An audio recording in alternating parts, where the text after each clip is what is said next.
Shqipëria vion të forcoj pozitat si një nga destinacionet turistike me rritjen më të shpejtë në Europë. Të dhënat më të fundit të Eurostat tregojnë se gjatë 3 mujorit të parë të vitit 2026, net qëndrimet në strukturat akomoduese turistike në vend u rritën me 11.2% krahasuar me të njëjtën periudhë të një viti më parë.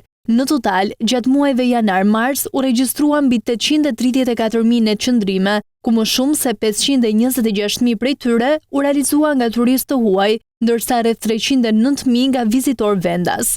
Rritja është mbështetur si nga tregu i brendshëm ashtu dhe nga ai ndërkombëtar. Sipas Eurostat, net qëndrimet e turistëve vendas u rritën me 14.1%, ndërsa ato të huajve me 9.6%. Këto shifra rendisin Shqipërinë mes vendeve me performancën më të mirë turistike në Europë gjatë fillimit të vitit, duke lënë pas edhe disa vende të rajonit. Ndërsa Maqedonia e Veriut regjistroi një rritje minimale me 0.1%, Malizi shënoi një rënje të aktivitetit turistik me 2.4%. Treguesit konfirmojnë se interesi për Shqipërinë po mbetet i lartë edhe jashtë sezonit veror, duke kthyer turizmin në një nga sektorët më dinamik të ekonomisë shqiptare.